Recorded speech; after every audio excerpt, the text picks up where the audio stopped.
Hello， 大家好，欢迎收看最新期节目，我是小袁。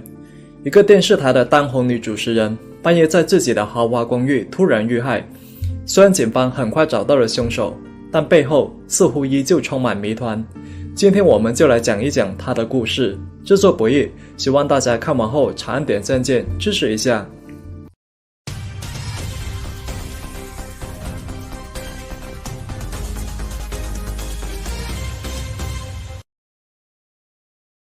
事情还得从中国的省会城市广州说起。1998年12月30号，在一年的倒数第二天，就在人们即将迎来新的一年时，广州市天河区的天成大厦小区发生了一起震惊街坊的事情。当天早上，小区1号楼31单元 F 室的保姆起床后，按例来到客厅搞卫生，可刚走到客厅，眼前的一幕就让她大声尖叫。主人脸色发青，仰面躺地，连眼睛都还没有闭上，身上呢还有凝固的黑紫色血迹。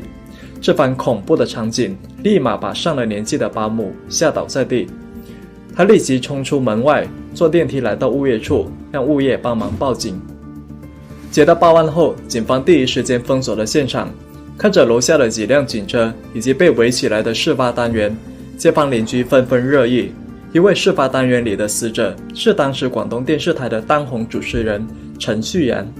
这个事情发生后，陈旭然再一次登上了港澳台的报刊头条，只不过这次的原因不是他的节目，而是他突然的死讯。一时之间，种种阴谋论层出不穷。有人说陈旭然是死于前男友之手，因为案发前陈旭然刚秘密登记结婚，还办好了定居澳洲的手续。也有人说陈旭然是遭到了别人的报复，而之所以会这么说，是因为陈旭然是在1984年12月30号成为广东电视台的主持人，而他死亡的时间同样是在12月30号。怎么会有如此巧的事情呢？肯定是有人妒忌陈旭然，然后选在这个时间点动手杀人。那陈旭然遇害的真相究竟是什么呢？他又和谁结下了深仇大恨，以至于被活活杀死？在回答这个问题前，我们还是先来了解一下陈旭然的个人经历。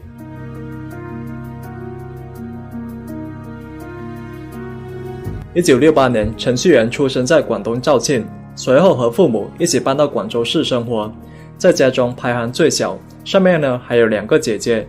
那由于学习成绩不怎么理想，加上广州市重点高中的竞争非常激烈，所以初中毕业后的陈旭然选择在广州市旅游职业中学就读。2年后，陈旭然被分配到了广州市的远洋宾馆，做着服务员的工作。对于一个出生在干部家庭的孩子来说，陈旭然除了外貌以外，他的成绩和就业似乎离父母的期待有点远。但后来，陈旭然凭借外貌获得了打开人生成功之门的机会。1984年的某天，因为工作上的安排，广东电视台家庭百事通的节目组到一个宾馆录制节目。这个宾馆刚好就是陈旭然工作的远洋宾馆。而就是在这次录制中，节目组的负责人陈老师相中了16岁的陈旭然。用他的话来说，就是这孩子虽然只有16岁，但是清纯伶俐，美貌动人，在普通话和粤语间能够切换自如，又非常了解广府文化。这样一个里外条件都兼具的好苗子很难遇到。那虽然陈老师很看好陈旭然，但陈旭然在台里的第一次上镜并不是很顺利。那短短1夜半载的节目因为种种原因，陈旭然竟然录制了30多次，前前后后花费的时间更是长达3个多小时。这要是换做其他人，工作人员早就没有的耐心。那备受打击的陈旭然亦是如此。他觉得自己真的不适合干这行，他来之前一直想的明星梦，他这辈子他估计也只能是个梦了。陈旭然的心态，陈老师安慰他，你之所以会觉得自己不适合这行，是因为你还没有适应。那为了劝说陈旭然，陈老师呢3次跑到他家中鼓励他。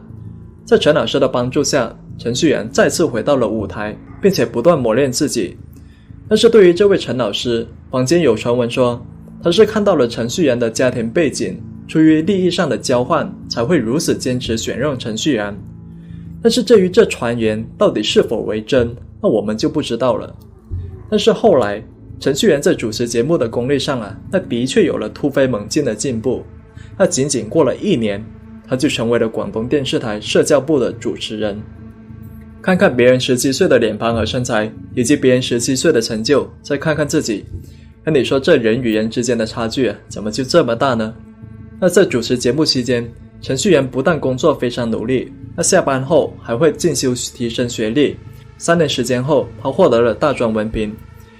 有钱有颜有学历有背景，程序员的优势即使放到现在，那也能秒杀绝大部分人，简直就是香饽饽中的香饽饽。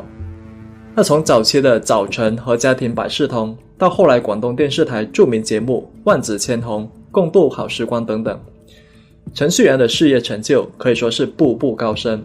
他主持的节目先后获得了省级乃至国家级的电视类大奖。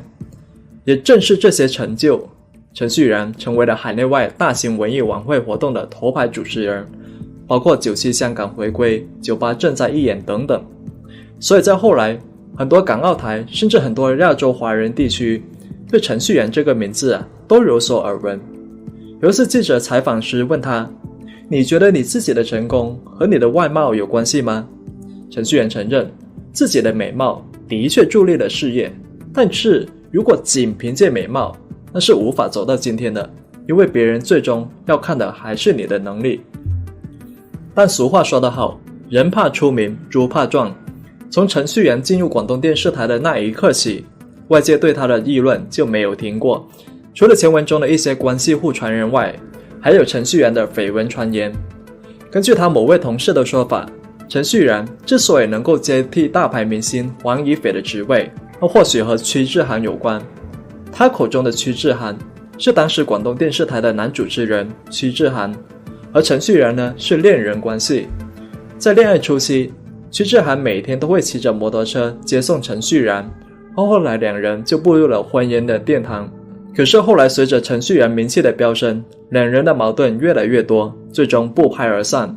这也是为何有人一直议论程序员，说他在后来被某位高官看上，还说是这位高官花钱为程序员在广州天河买了一套豪华公寓，也就是案发所在的单元。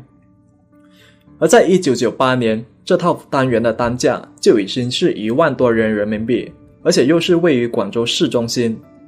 那仅凭借程序员的个人工资，如果没有家里或者其他人的支持，很难想象程序员能够买得起这套180多平的房子。而且购买豪宅这件事情，他的很多亲朋好友都不知道。后来有人还发现，在这座小区里有2套1层楼的商户被人买下，墙体之间还被打通，并且装修成了一家广告公司的办公场所。而营业执照上写的人居然是程序员。他之所以会这么做，是因为他知道随着容颜的老去和新人的继任，他的知名度肯定会慢慢沉降下来，所以与其执着于被宠爱的感觉，还不如趁着功成名就之时退到幕后，成为策划。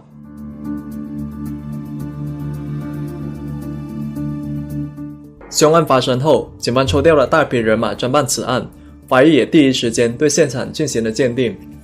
程序员所在的房屋面积一共有180多平，在卧室的保险柜里，警方找到了7张高档楼房的房产证，上面都写着程序员的名字，而另外还有上百万元的存款以及10多万元的现金。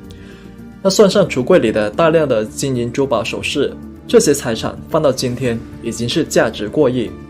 然而奇怪的是，整间房子里程序员被盗的只有他的钱包，橱柜明明没有锁，里面的珠宝首饰却一件不少。桌子上的2部移动电话、2个高级相机和一只价值不菲的手表全都还在。这些唾手可得的东西，凶手却直接忽略了，只偷走了死者只装着1000多港币现金的钱包。同时法医还发现，程序员的颈部有青紫色的勒痕，胸部也有被刀刺的伤口，现场还有一把沾有血迹的刀子。那法医就推断，程序员的死应该是他杀。那谁会是凶手呢？又是谁居然如此大胆闯进程序员家中将其杀害？他的目的就是什么呢？一番排查，警方还原了程序员死前的活动记录。案发前一天的下午，他像往常那样在东山区的一家美发行做了美发美容，然后开着豪华轿车回到了父母家，与父母一起吃晚餐。而到了晚上9点左右，他便驱车从父母家离开，返回到了自己的住所。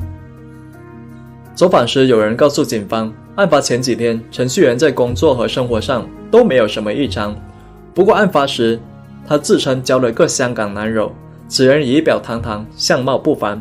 而对于这位男友，程序员表现得非常满意。他到台里上班时，也是经常跟闺蜜说自己要结婚了。然而警方排查后却发现，将要和程序员结婚的人不是这位香港男友，而是另有其人。那至于程序员为何要撒谎，也许他是想借此机会避开公众对他个人感情的炒作。那从男友到同事再到陌生人，警方提取了100多人的 DNA 和指纹，但是都没有发现。直到案发6天后的1月5号，法医发现案发现场的指纹和天成大厦的一个保安的指纹非常吻合，这名保安名为丁国礼，不过在案发前的2个多月就已经离职了。根据资料，25岁的丁国礼来自湖北广水，离职前在天成大厦工作了3年，在此期间他认识了女友，不过女友住在黄埔区，两人呢只是放假时才会聚在一起。虽然警方在死者屋内找到了他的痕迹，但是这并不能直接说明凶手就是丁国礼。而为了避免打草惊蛇，警方暗中跟踪了丁国礼。在后来一次外出时，丁国礼到银行将1000多港币兑换成人民币，这顿时就引起了警方的注意。他毕竟作为一个保安，这怎么会突然多出一笔港币？而且他本身是没有香港护照的人。更巧的是，死者程序员家中失窃的钱财刚好就包括一笔港币。他调查到这里，丁国礼的嫌疑越来越大。可要上哪里去找他呢？警方第一个想到的地方就是他的老家，所以广州警方就马上联系到了湖北警方，让他们化作计生办的工作人员上门调查。然而却发现案发后丁某一直没有回过家。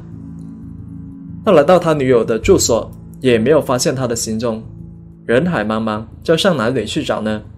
而在一番商议之后，警方就打算上演一场引蛇出洞的大计。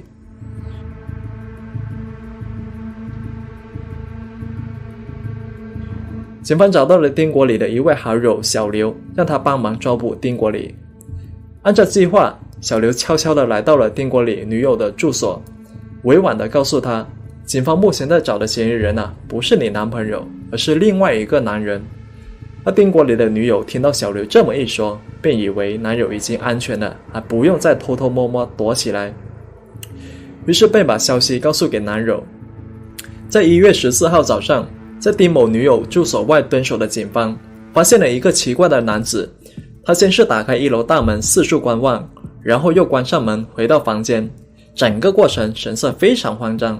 那虽然他戴着帽子，但警方猜测这人很可能就是丁国礼。果然几分钟之后，就有一个拖着行李箱的男子从大门里走了出来。他紧紧悄悄跟到后面，然后当场逮捕了他。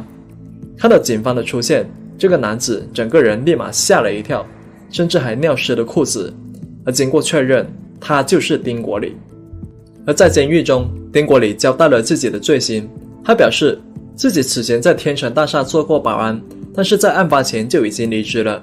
离职了2个多月后，也就是1998年12月28号，自己回到了天成大厦找原来的同事，希望通过他重新找一份工作。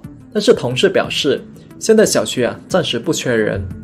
而为了找工作，第2天呢，丁国礼又去逛了其他地方，还顺便买了一把小水果刀。那从买刀的那一刻开始，丁国礼就朦朦胧胧有了想作案的想法。案发那天，丁国礼回到天成大厦，想寻找作案机会。他在逛了一圈之后，他瞄准了31楼 F 单元，也就是程序员所在的单元。因为当时这个单元的窗户开着，可以通过窗户进入房屋。那为了等待时机，丁国礼藏在顶楼的电机房，在那里整整等了几个小时。而到了凌晨2点，保安查过楼梯之后，他用小刀割开了消防栓里的水管，以此当作垂降的绳子。他将水管一头固定在顶楼的栏杆上，然后慢慢顺着绳子往下滑。刚开始时他被吓了一跳，因为消防管有一定的弹性。他到了31楼窗外，丁国礼踩着空调机爬进了厨房，结果不小心遇到了半夜起来上厕所的程序员。他看到突然出现的盗贼，程序员刚准备大叫，就被丁国礼捂住嘴巴。丁国礼告诉他，你不要乱叫，我来了只是想偷东西。他掐晕程序员后，丁国礼便匆匆跑出了卫生间，并且关掉了程序员卧室里的灯。他做完这一切后，丁国礼就往大门跑去，但结果却跑错了房间。他毕竟房子有180多平，而且还是一片漆黑的半夜。从程序员房屋出来后，丁国礼回到天台穿鞋子准备走人，可他把作案工具收起来放在天台时，却发现自己手上出血了。看着程序员家中大门依旧未关，为了洗手的丁国礼便再次闯入，他不料看到了站在卧室门前的程序员。看到窃贼卷土重来，程序员以为丁国礼第二次回来的目的不是劫财而是劫色，所以马上大声叫了起来。丁国礼立马捂住程序员的嘴，慌乱之中还用刀刺中了他，然后顺走了床边茶几上的钱包，离开之前还打开了煤气灶。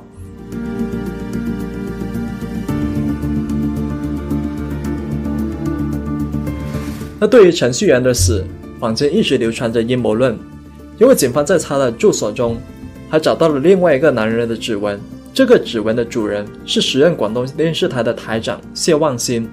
而更加惊呆众人的是，红酒柜的每一瓶红酒上都有谢台长的指纹。程序员卧室里的笔记本中也记录了他一些不为人知的秘密经历。那对于这些细节，警方并没有出面作证，所以呢，坊间的传闻也是越传越凶，甚至有人说丁国礼只是个替罪羊。而巧合的是，就在案发的3个月后，这位谢台长就被免去了台里的一切职务。那结合程序员家中的7套房产、上百万元的存款以及金银珠宝，那很难不让人猜测这2个人背后存在着某种秘密的暧昧关系。那至于那7套房产的去向，有人说已经上缴国库，但也有人说是落入了死者家人手中。那对于这7套房产的来源，程序员家人坚称他们是来自于女儿的香港男友。但不管如何，一个电视台主持人在自己没有开设企业的情况下，居然拥有等同于今天上亿元价值的财产，实在是令人震惊。一个当红主持人，一代当红女星，却在如此美丽的年纪惨遭不测，实在是惋惜。那随着家人的离世，谜团呢也被带进了坟墓，真相究竟如何？或许呢，只有大地才知道。我是小袁，我们下期再见。Hello， 大家好，欢迎收看最新一期节目，我是小袁。今天我们讲个比较特别的案件。一对夫妇发现自己家里明明没有进贼，屋里的东西却总会莫名其妙的消失，或者是说位置发生改变。而更恐怖的是，房屋71岁的老人居然在家中突然被人杀害。一段时间后，住在这个房屋里的人总是能够听到奇怪的声音。在房屋主人搬走之后，邻居也表示他们多次看到了非常奇怪的事情。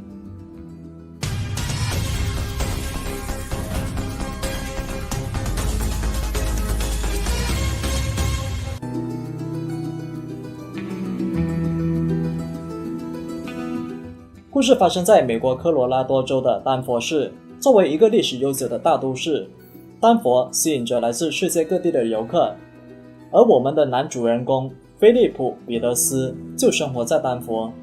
他出生于1869年，此前是铁路公司的审计员，妻子名为海伦。2个人结婚后就生下了一个儿子，全家人住在西门克里夫街的3335号的一座小砖房里。儿子长大后就从家里搬了出去，和自己的妻子一起住在外地。菲利普非常喜欢音乐，对一种名字叫做曼陀林的乐器情有独钟。从铁路公司退休之后，只要一有空，他就会和朋友聚在一起玩音乐，那小日子过得别提有多舒服了。在1941年9月时，妻子海伦在干活时突然不小心伤到了自己的身体，以至于不得不接受住院治疗。这使得71岁的丈夫菲利普只能独自待在家里。而妻子在住院期间，菲利普每一天都会去医院里照顾她。出于好心，邻居也经常会帮菲利普打理家务，或者是说邀请他一起用餐。毕竟这么大岁数的人，做很多事情都不方便。10月17号星期五这天，像往常一样，邻居罗斯夫妇准备邀请菲利普到他们家聚餐。菲利普也很爽快地答应了。可邻居罗斯夫人等了很久后，依然没有看到菲利普的出现。不安的罗斯夫人就穿过马路，准备走过去看看菲利普是不是被什么事情耽误了。可当罗斯夫人来到菲利普住所门前时，她却看到房子里居然没有开灯，而且无论她怎么敲门都没有人回应。正当邻居罗斯夫人不知道怎么办时，她刚好就看到了另外一个邻居，所以2个人就从后院的篱笆翻了进去。而当邻居走进房子，打开电灯后，他们就看到了惊悚的一幕。卧室里的菲利普面部朝下躺在地上一动不动，周围还有很多血迹。2位邻居大妈随即就冲到外面，他们的尖叫声立即就引来了周围邻居的注意。几分钟之后，小镇警员詹姆斯就来到了现场。他粗略地勘察了一下房子的情况，查看凶手是否有留下线索。而根据验尸官的检测，71岁的菲利普被钝器击打了37下，厨房、客厅还有卧室的墙上都见有他的血迹。直接断成2半的木拐杖也表明，案发时菲利普曾和凶手发生过搏斗。根据2位报警邻居的说法，他们当时是通过后门进入房子的，因为当时房子其他窗户和有门都被关着，但是没有被强行撬开的痕迹。搜查过程中，警员在一个卧室的衣柜上面发现了阁楼储物室的入口，这个入口长大概在15英寸，宽8英寸左右，但不知道为什么就是没法打开。起初警员也觉得有点奇怪，好端端的阁楼入口怎么就打不开呢？但考虑到是菲利普夫妇住的房子后，他们就认为应该是因为2位老人身体不方便，不太可能会使用阁楼放东西，所以就把阁楼入口给封了。而最重要的是，这个入口太小了，成年人呢是不可能钻过去的。警方起初怀疑凶手的动机是抢劫，但如果是抢劫，那卧室里很容易就搜得到的200多块美元现金怎么还会在那里呢？所以事情不太像是盗窃案。而在住所其他地方，警员还找到了400多美元的现金，这意味着抢劫的可能性更小了。杀害一个71岁的老人，既然跟钱没关，那就只剩下报复这种情况了。但是邻居告诉警方，菲利普夫妇为人随和，在小镇上人缘非常不错，他们在这里住了几十年时间，也从来没有听过他们和其他人有什么深仇大恨。3天后的10月20号，警方就有了怀疑对象，第一个嫌疑人是被小镇警长直接逮捕的。这个男人有抢劫和盗窃的前科，当时他被发现穿着一件价格非常昂贵的深蓝色外套，与他平时的衣服格格不入。警长对他的住所进行了搜查，但是没有找到属于菲利普家中的任何东西。而且这名男子已经64岁，个子也非常的矮，身体呢也非常虚弱，没有能力和菲利普发生像案发现场那么激烈的打斗。而第二个被警方逮捕的人，情况与前面那位男子就非常类似，他是一名乞丐，此前在丹佛北部挨家挨户乞讨，但是后来的调查证实，凶手不可能是这个乞丐。那当然，虽然当地警方在案发后第一时间介入了调查，但是他们连谋杀背后的动机都没法确定。就像俗话说的，一番调查猛如虎，一看结果250。案发4个多月后的1942年2月1号，菲利普68岁的妻子海伦就出院回到了住所。丈夫的突然遇害让她难以接受，前几天还在医院陪伴自己的丈夫，怎么突然就一声招呼不打就先跑去见了上帝呢？看着已经和丈夫度过40多年的房子，海伦总是忍不住触景生情。在儿子的支持下，海伦就雇了2名保姆照顾自己。可短短几个星期之后，海伦就再次不小心摔倒，以至于不得不再次住院。在医院躺了2个多月后，她就回到家中，继续被2名保姆照顾着。然而没过多久，其中一个名为爱迪斯的保姆就表示，他觉得海伦夫人的房子经常会发生一些奇怪的事情，例如自己整理好的植物或者是餐具总会被重新摆放，自己放好的报纸经常会突然莫名其妙的失踪。他询问海伦夫人是否有看过报纸或者是说动过餐具，但是海伦夫人一口就否定了。对这个回答，起初爱迪斯并没太在意，他以为海伦夫人看了报纸后是没有放回原处，毕竟他已经年过花甲，记性呢可能也没有以前那么好。可后来发生的事情让爱迪斯觉得，也许海伦夫人真的没有动过这些报纸和餐具，因为他坐在凳子上休息时，经常能够听到墙壁里传来异响。爱迪斯把这些怪事告诉给另外一名保姆，说自己确实在空荡的房间里听到了微弱的脚步声。其实对于爱迪斯说的这些事情，另外一位保姆不以为然，但直到他开始在海伦夫人家里值夜班时，他才发现这房子好像确实有点奇怪，尤其是在晚上夜深人静时，总是能够听到一些奇怪的声音。一段时间后，两名保姆实在无法忍受这种担心受怕的感觉，就把事情说给了海伦夫人听。海伦夫人表示，我的耳朵不太好使，你们说的这些怪事啊，我一点都不知道。不过从两位保姆严肃还有不安的表情中，海伦夫人认为他们不太像是在撒谎。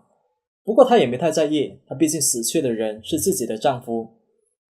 虽然经常有怪事，但还好这两位保姆经常会互相壮胆。直到后来某天，爱丽丝在无意间听到了从楼梯里传来的敲击声。这声音之前她也听过，但她一直以为是外面飞进屋里的啄木鸟。那这一次，她就悄悄从厨房里走出来，然后拐到楼梯间的门口观察。当门慢慢打开时，她看到了一条腿，还有一只又瘦又白的手。不出意外，屋内马上响起了爱丽丝的尖叫声。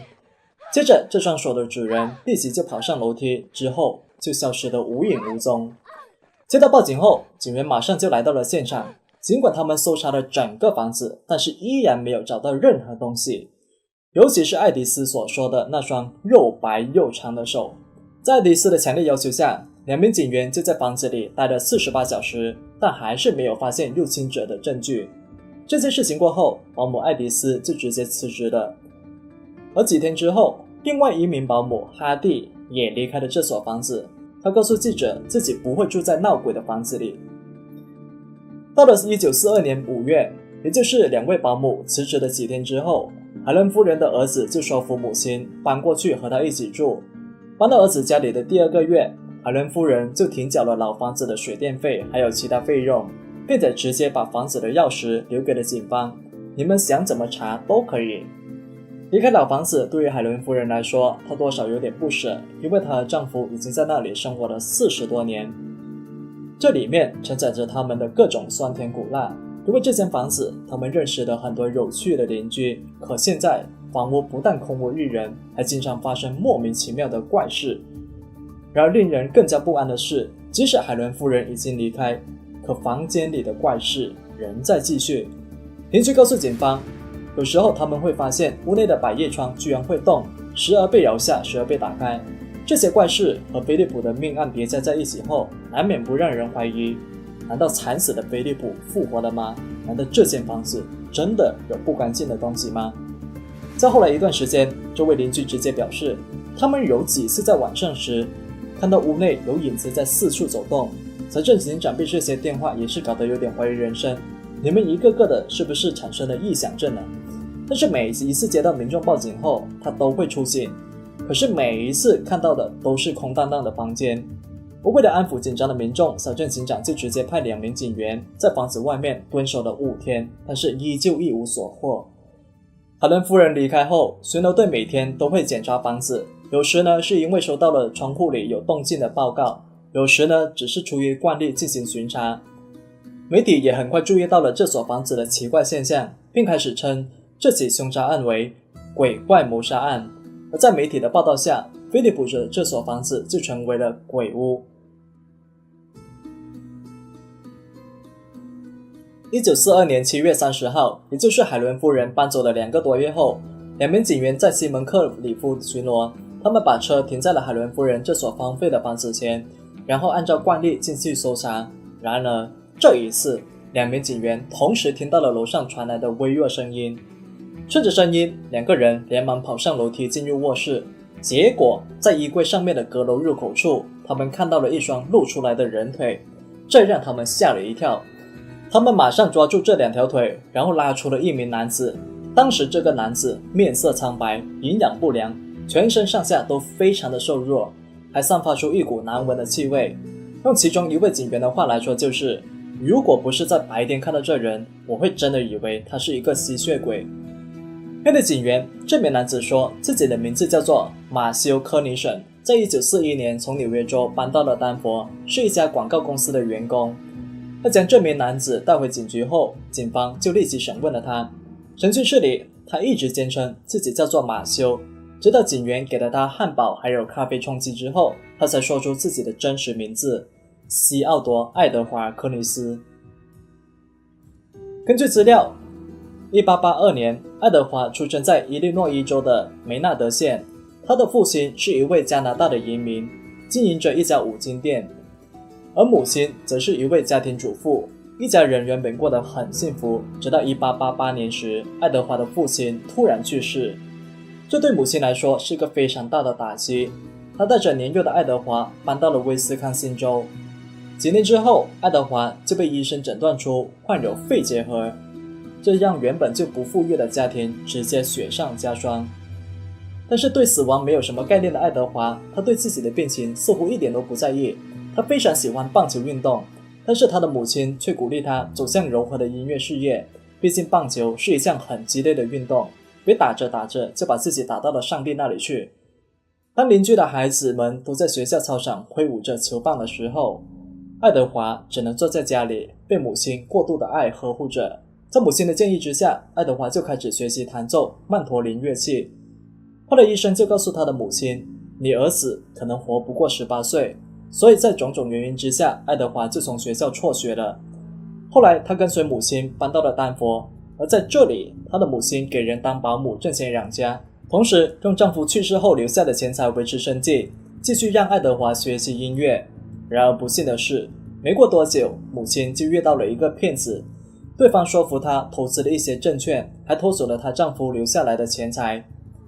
迫于生计，爱德华就找了一份兼职，帮助家里度过难关，但是他的生活过得还是非常的惨淡。1911年时，他的母亲突然去世，留下了心碎还有孤独的爱德华一个人在世上。因为音乐，爱德华认识了菲利普还有海伦，也就是前文经常发生怪事房屋的主人。菲利普和爱德华都是同一个曼陀林俱乐部的成员。菲利普夫妇注意到爱德华在母亲去世后生活过得非常的困难，所以就经常邀请他共进晚餐，还有鼓励他要坚强。在朋友的介绍下，爱德华就成为了当地电力公司的管道工助手。爱德华在工作中可以说表现得相当不错，但是呢，他不想一直这么干下去，他希望有一天能够创立自己的广告公司。然而事实证明，并不是所有人都适合做生意。创业失败之后，爱德华就离开了丹佛，走过了美国很多地方，从事过很多工作，例如保险还有广告销售等等，但是每一样都干不长久。经历一番社会的毒打之后，爱德华就变得有点孤僻，他认为这个社会对他非常的不公。在1917年，他试图在德州发展廉价的汽油株式生意，但是又一次失败了，而这一次破产使他彻底成为了一个身无分文的穷人。而当他再次回到丹佛时，他已经是一个无家可归的乞丐。他的第一站打算去看望他的老朋友菲利普一家，尽管已经将近30年没有见过他们，但是爱德华知道自己去找他们要顿饭还是没问题的，毕竟这么多年以来，菲利普夫妇对他一直都相当不错。1941年9月，59岁的爱德华就来到了菲利普夫妇的住处。那一天，他看到菲利普和邻居一起离开，因为菲利普要到医院看望妻子，所以还没等到菲利普回来，爱德华就要到后院，碰巧后门没有上锁，所以他就直接走了进去。他在里面吃了一些食物，然后在房子里面逛了一会儿。而在一个卧室里，爱德华就发现衣柜的顶部有一个15英寸长8英寸宽的木板，他是一个通往阁楼的伙伴们。因为身材瘦弱，他很轻松就爬进了阁楼。在阁楼看了一下之后，他就认为这里很适合他过冬。而在寄生菲利普家中的几个星期时间里，每一次菲利普离开之后，爱德华就会从阁楼里下来，然后在房子里面走动。爱德华其实并不知道海伦夫人的病情，但是他巴不得菲利普直接住在医院里照顾他的妻子。而每天晚上，爱德华会通过一个孔洞听着阁楼下面的动静，直到确定菲利普打鼾时，他才会爬出来去冰箱拿一些东西吃。有时候如果冰箱里面食物很多，他会带一部分到自己的阁楼里。他还修好了菲利普家中的收音机，在无聊的时候会戴着耳机听一下广播，消磨一下时光。但是时间一久，收音机已经没有办法满足爱德华了。他总是想着做着一些刺激的事情来刺激自己。他开始跟踪菲利普在家里的活动，有时候呢，他甚至会故意下楼和菲利普玩猫抓老鼠的游戏。10月17号下午这一天，爱德华以为菲利普又离开家里去看望妻子，所以他就从阁楼下来，准备去厨房拿一些食物充饥。然而让他没有想到的是，菲利普只是在睡觉，厨房里的噪声直接吵醒了他。当两个人直接相遇时，他们都惊呆了。虽然爱德华拼命解释说自己是你之前的老朋友，但是菲利普根本就没有认出他，因为在过去的30多年时间里，爱德华的容貌已经发生了相当大的改变。在扭打期间，爱德华就注意到墙上有一根铁棒，他抓起来直接往菲利普的头上敲去。从地上站起来的菲利普就想去餐厅打电话报警，因为害怕事情暴露，爱德华就直接追了过来，继续用铁棒敲打了菲利普，直到他躺在地上一动不动。那之后，爱德华就把铁棒清洗了一下，然后就拿了一些食物又回到了自己的阁楼。2个小时之后，他就听到楼下有一些动静，因为这个时候邻居发现了躺在地上的菲利普。而菲利普的死亡并没有直接吓走爱德华，相反，从收音机里听了警方的调查进展后，他觉得自己可以继续藏在阁楼里。加上海伦夫人听力有问题，所以自己的活动将会更加的方便。只不过因为没有暖气，阁楼会有一点冷。审讯过程中，爱德华告诉警方，在10月17号，警方第一次发现阁楼入口木板时，他当时就坐在上面，用他的身体把它压住。而当时调查该案的警员就认为这个口子太小的，一个人不可能钻得过，就忽略了它。那就这样，爱德华在阁楼里顺利待了10个多月。在这10个多月里，阁楼要么就是太冷，要么就是太热。而当警员第一次看到阁楼空间时，他们彻底被惊呆了。爱德华所寄生的阁楼是一个3棱柱的空间，高度只有27英寸，底边的宽度只有54英寸。爱德华大部分的日常活动都是在这2张木板上进行。可能直接这样说大家没什么概念，但是大家可以对比图片中左侧的人头。那试想一下，这么狭小的空间里，两侧还要放一些生活物件，长期生活在这样的环境里面，那估计比躺棺材还要难受。还好爱德华的身体非常瘦弱，加上部分时间他可以下楼活动，不然真的不敢想象他是怎么忍下来的。1942年万圣节时，丹佛法院就做出了判决，爱德华被判处终身监禁，要在科罗拉多州监狱进行劳改。而在宣布判决之后，爱德华直接就当着检察官说，我现在感觉到安全了，因为我将住在比以前好得多的房子里，而且每一天都会有定时的1日3餐，我再也不用忍受阁楼里的冬冷夏热。事情曝光后，菲利普这所房子的闹鬼传闻也直接不攻自破。在监狱里享受了25年的 VIP 待遇之后，1967年5月16号，84岁的爱德华在监狱里突然去世。那其实世界上并没有所谓的幽灵，更没有所谓的密室悬案，有的只是还没被发现的真相。我是小渊，我们下期再见。Hello， 大家好，欢迎收看最新一期节目，我是小渊。一个15岁女孩的遭遇引起了整个荷兰的轰动。虽然案发后警方第一时间介入了调查，可他们还是没能抓住凶手。直到案发16年后，就当大家快要忘记这位女孩时， Facebook 上突然出现了一条动态，让事情直接刮起了舆论风暴。谁也想不到发布这条动态的人，他背后的真正目的会是这个。更让人想不到的是，这位堪称英雄的男人会以这样的方式让人潸然泪下。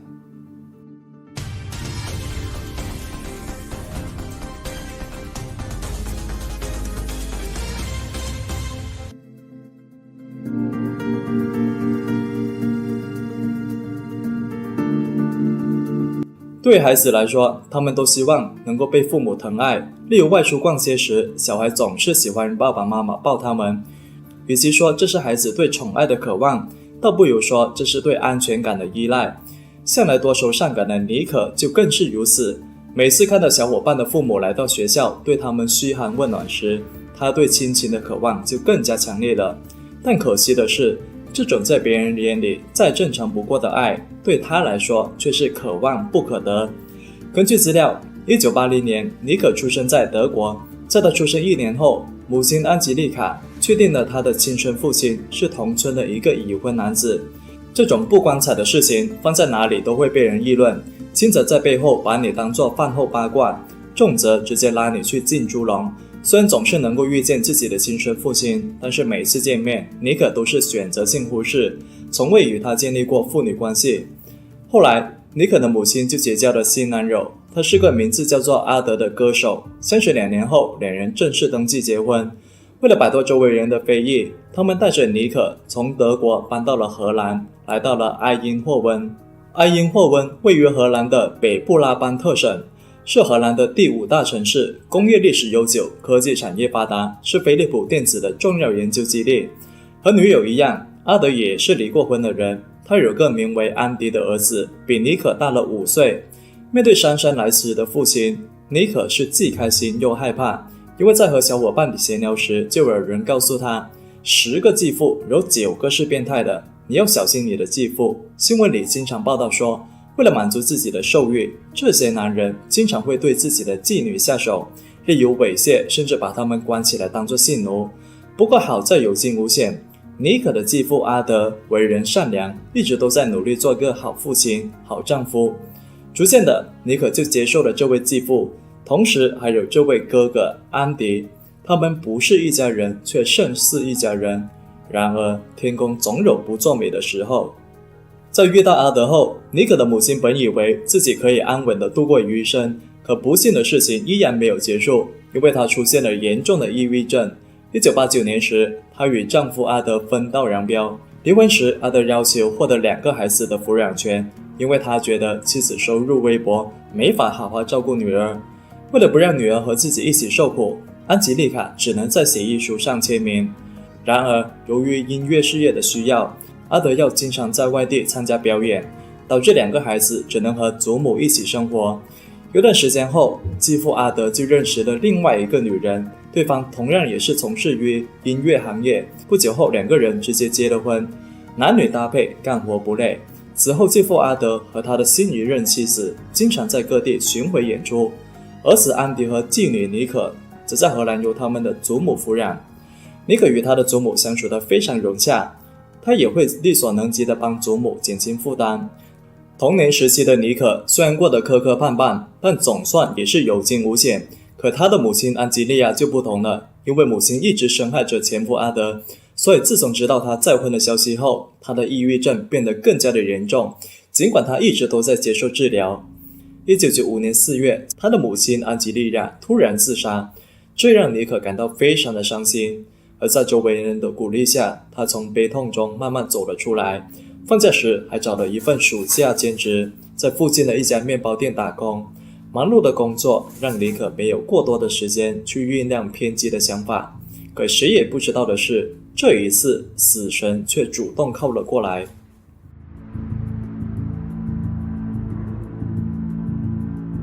1995年10月6号这天，像往常一样，妮可在早上5点时就从祖母家出发，骑自行车去面包店上班。她骑行的路线从来没有变过，在同事和老板的记忆中，妮可从来就不会无故旷工。因此那一天，当妮可迟迟没有出现在工作岗位上时，她的老板就觉得事情不太对劲，最后只能选择报警求助。而警察随后也联系了妮可的祖母，但祖母表示孙女一大早就出门了。而继父也表示没有见过尼可。警方立即展开了搜索，询问当地居民是否有看过尼可或者他的自行车。他们还搜索了周边的地区，而直到当晚，尼可的自行车才在多摩河的岸边被发现，而自行车上没有任何的随身物品，尼可也不知所踪。结合尼可的家庭背景和成长经历，警方就认为他应该是离家出走了，或者说去德国找他的亲戚。因为此前尼可的母亲就住在德国，所以在那里尼可肯定会有一些亲戚。然而他的继父阿德却认为这种可能性极小，因为尼可没有任何叛逆的迹象，或者说为离家出走做准备。哥哥安迪也表示看不出妹妹有出远门的打算，要是真的有，肯定会提前打声招呼。况且就算要离家出走，那为什么要把自行车丢弃在河边呢？而在家人的坚持下，警方的搜寻工作继续进行。尼可失踪13天后的10月19号，警方在埃因霍温运河附近发现了他的背包。期间，调查人员继续收到了很多居民提供的线索，一共有300多条左右。而种种迹象表明，尼可此时已经凶多吉少。发现背包5天后的10月24号，一个男子打电话给警局，他说自己知道是谁杀了尼可。而正当警方准备追踪电话来源时，这个男子突然挂断了电话，以至于警方没有办法追踪。调查10几天后，警方发现他们面临的问题比线索还多，他们不得不改变调查方向，不断把尼可的朋友和家人叫到警局，和他们面对面交谈，试图在这些人的口供中找到破绽，因为他们觉得嫌犯应该是认识尼可的人。为了找到尼可，他的继母甚至还联系了法师，企图用神灵的力量让尼可现身。由于尼可的背包和自行车都是在河边被发现的，所以警方着重对沿岸一带进行了搜查，包括使用警犬。他们排查了尼可可能会去的所有区域，但是都没有找到任何线索。直到1个月后的11月22号，在附近的米勒镇还有里尔镇之间的丛林里，一位徒步者发现了一具尸体。他跑到附近的城镇，通知了当地警局。法医检查后确认，尸体的主人正是失踪多日的尼可。而至此，警方留存的最后一丝希望彻底破灭。在民风淳朴的小镇，居然发生性质如此恶劣的惨案，当地警方可以说是压力山大。一天不破案，小镇警长的乌纱帽就一天不保，人心就一天不安。一场猫与老鼠的较量已经悄然拉开序幕。小镇警长当众向居民做出承诺，小镇上的孩子就是我的孩子，我会以一名父亲的身份，以一份警长的担当，为大家捉住杀害尼可的凶手。尸检结果显示，尼可的下颚骨有2处骨折，头部和手指都有受伤的痕迹，他身上还有被侵犯的迹象，以及小刀留下的伤痕，而致命的死因是内出血。在尼可的遗骸上，法医就提取到了3个 DNA 样本，2个是在他生殖器官周围区域，而另外1个则是在内衣上。专家用计算机程序分析了这些样本后，他们就确定其中2个 DNA 的主人是男性，分别是尼可的时任男友，还有一个名字叫做约斯德格的男子。但是同时，专家也发现了一个不属于他们2人的 DNA 分支。用不太恰当的说法就是，我们可以简单的理解为，在这3个样本中可能混有第3个人的 DNA。 一时之间，这个第3人的身份就成为了民众讨论的焦点。有人就猜测，他要么是尼可的继哥哥，要么就是他的继父。对于这些猜测，警方没有做过多评论，因为尼可的遗骸是在他失踪7个星期之后才被发现的，加上是暴露在森林这种复杂的环境中，所以 DNA 的鉴定结果有很高的污染风险，他们也没法打包票这到底是怎么回事。虽然尼可的尸体已经被找到，但是警方始终没法确定凶手是谁。11月28号这天，小镇为尼可举行了葬礼，有超过1000多名群众前来哀悼。看着遗照里的尼可，很多人都流下了无奈的眼泪。为什么上天要如此残忍，直接带走如此可爱的小天使？案发后，警方曾怀疑过尼可的时任男友，但由于他是未成年人，所以警方没有公开他的个人资料。而最重要的是，没有证据能够证实他和谋杀案有关。无奈之下，案发几个月后的1996年1月，警方在国家电视台上公开了匿名男子的电话录音，希望有人能够辨别出声音。但是因为当时录音设备还有分析技术等原因，民众的反应直接泼了警方一盆冷水。直到另外一个嫌疑人走进了他们的视野，那就是尼可继父的朋友塞林·哈托格斯。根据资料，这个哈托格斯曾在1996年2月时因为贩毒在美国迈阿密被捕。被审讯时，他告诉警方自己曾为一些人工作，就是这些人杀害了尼可。起初，尼可的继父认为哈托格斯说的这些都是真的，但警方进一步审问他后，很快就发现哈托格斯在撒谎。他试图用尼可这个案子来减少自己的刑期。而为了破案，警方甚至还发布了悬赏令，只要能够提供有效线索的人就能获得一笔不小的酬金。尽管警方不断提高酬金，但是他们依旧没有收到有效的线索，案件的调查也直接陷入了僵局。分配在这个案子的警员也只剩下4个人。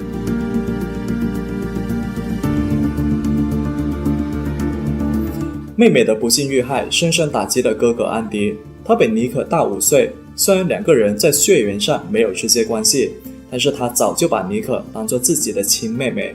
每次尼可被其他小伙伴欺负时，安迪都会挺身而出保护妹妹，生怕她受到一丝的委屈。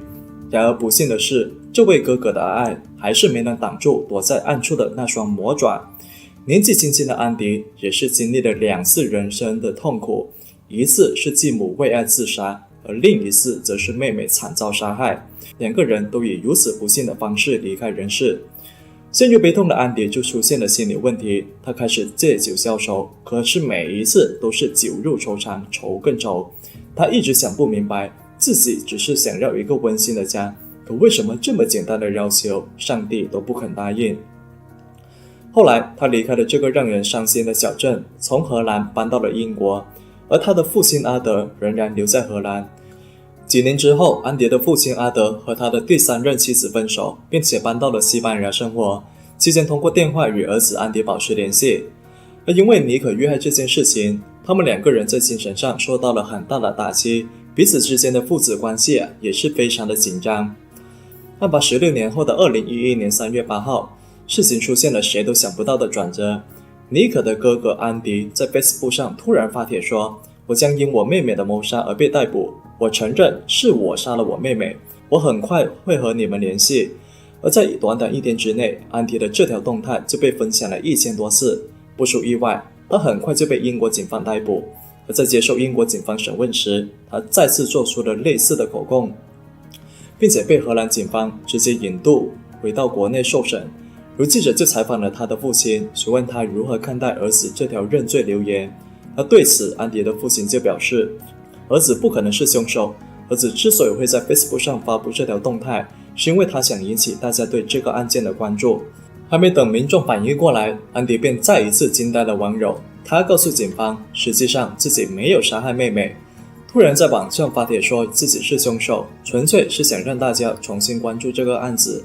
因为按照当时的法律，要想开关重启调查，必须要有充足的理由，即使申请人是死者的亲人。可安迪当时手头上并没有新证据，他没法直接提供支持重启调查的证据，而自然就没法通过正常的途径实现自己的目的。一番深思熟虑后，安迪就想到了一个办法，他向民众撒谎说自己是凶手，目的就是要让民众感到震惊，用他们的震惊掀起一波舆论的风暴。为了平息这股舆论，荷兰警方肯定会调查他，加上自己身处英国，所以把事情闹成跨国追捕，就更能引起媒体的关注。而警方如果想要坐实自己的认罪帖子，就得找出证据，所以自然就会重新分析当年的证据，而这也恰恰是自己想要的结果。因为安迪知道自己根本就没有杀害妹妹。审讯过程中，安迪又抛下了第3个深水炸弹。他说其实自己知道是谁杀了妹妹，而在案发过去这些年里，这件事情一直是折磨自己内心的秘密。他表示是自己父亲强奸了妹妹，并且导致妹妹怀孕。为了掩盖罪行，父亲还残忍杀害了尼可。获悉儿子指认自己是杀人凶手后，安迪的父亲阿德是一脸懵逼，他不明白儿子为何会说出这种话。因为对于尼可，自己一直把她当作是亲生女儿那样照顾，从来就没想过要伤害尼可，更别说要杀害她。而时隔多年，亲生儿子突然跳出来爆料，指认父亲性侵还有杀害继女，这种狗血又残忍的新闻自然就引起了很多网友的热议。即使这个父亲一直在喊冤，但是遇到这种事情，有时候往往是越描越黑。很多人都要求荷兰警方彻查此案，甚至还准备发起联名信。2011年9月，尼可的尸体被挖了出来，并被送往荷兰国家法医研究所。在案发后的这16年时间里， DNA 等各项刑侦技术有了很大进步，而法医在时空条件上也排除了尼可的男友。他们认为凶手是第二个 DNA 样本的主人德格。调查人员从德格口中获悉，在尼可失踪的那一天，他跟女友吵架后独自离开了住所。而将各种巧合的线索放在一起后，警方就做出了一种假设：从家里离开后的德格可能在路上刚好看到了准备去上班的尼可，愤怒的他就向尼可发泄了自己的情绪。虽然这只是一种假设，但是德格这个人确实有很多犯罪记录。他之前因为3起性犯罪被逮捕入狱，而第一个案底就涉及一名20岁的女性，她被德格从自行车上抓走，带到偏远的地方进行强奸。而第二个案子则跟尼可的案件有着很多相似点，唯一不同的是尼可最后被杀害，而且德格的前女友还表示她自己曾受到过德格的性虐待。除了感情不顺，警方还注意到德格这个人心理有问题，他此前曾在心理医院接受过治疗。在德格的照片出现在报纸上时，大家才知道安迪策划了一场釜底抽薪的计划。这个计划非常的危险，稍有不慎，安迪将会成为万人所指。而在他的努力下，德格这个名字被再次列入调查。接受记者采访时，安迪承认自己在 Facebook 帖子上针对父亲的指控都是为了迫使警方重启调查而进行的烟雾弹。他说自从妹妹去世之后，自己一直在关注刑侦技术的发展，而这些年来，安迪频频联系警方，询问到底怎么样才能重启调查，或者说荷兰警方是否有能力使用最新的 DNA 检测技术，又或者说法院是否已经接纳了这些技术。而在等了16年之后，安迪觉得他再也没法等下去了，但是对于没权没势的他来说，只有期望是远远不够的。2014年4月，在案发19年后，当地法院第一次对该案召开了庭审。天使与恶魔的对抗似乎才刚刚拉开序幕。他的辩护律师声称，尼可可能自愿和德格发生过性行为，因为据他的调查，尼可曾经有多个性伴侣。到了7月份，警方就取消了对德格的谋杀指控，改为过失杀人罪还有强奸罪。期间，检方还请出了2个证人，这2个人此前和德格一起住过精神病院。他们表示，在住院期间，德格曾经说过自己杀了一个女孩。然而，德格的辩护律师则表示，这2个家伙是为了领取15000欧元的奖金，才诬陷我当事人是凶手。律师以可能存在第三人为由，要求当局重新检测还有分析 DNA 样本，而法院也同意了这个诉求，让新的法医团队再次检验 DNA。2016年4月，新的法医团队就用最新的技术分析了样本，他们证实当年那个 DNA 分值属于第三人的可能性几乎为0，也就是说，凶手不是德格的概率只有几百万分之一。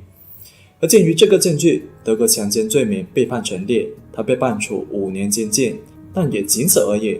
因为法院始终认为，根据现有的证据，他们无法100%排除有第三人作案的可能。这个判决下来之后，检方就立即提起了上诉，他们要求法院改判德格14年的监禁，因为他确实杀了人。2018年，在多位重量级专家的证词下，法院就做出了改判，德格的杀人无罪判决被撤销，被改成了12年的有期监禁。而听到这个判决后，安迪也是流下了欣慰的泪水。他为了这个判决，他等了10几年，甚至不惜押上自己还有父亲的名誉。可即使如此，他还是不想听到这个判决，因为这个判决让他失去了一个亲人。终审结束之后，安迪就回到了英国，试图回归到正常的生活。然而在2022年5月，事情又出现了意外。邻居注意到，在很长一段时间里都没有看到安迪，敲门没人应，电话没人接。起初大家以为安迪是去找他父亲，可是他的父亲否认了，所以不安的邻居就找到警方，要求进屋搜查。警方到达后也敲了好久门，但始终没人出来开门，他们不得不破门而入。结果一走进卧室，一股恶臭味就扑面而来。他们发现安迪死在了床上，他的身旁还有许多酒瓶还有处方药。毒理学报告就证实，过量的酒精还有药物导致安迪心脏病发作，而安迪很可能是死于自杀。实际上，安迪的这个认罪帖子，与其说是一次赌博，倒不如说这是一份血浓于水的亲情。也许对他来说，再将杀害妹妹的罪魁祸首送进监狱，就是支撑他活下去的动力。而为了妹妹，他当了一次杀人犯。他在为一起悲剧画上句号的同时，又写下了自己另外一个悲剧。无论在世界哪个角落，其实一直都有人在偷偷写下悲剧，但同时也有人在为悲剧努力画上句号。这种矛盾看起来像是一场悲剧，又不像是悲剧。我是小约，我们下期再见。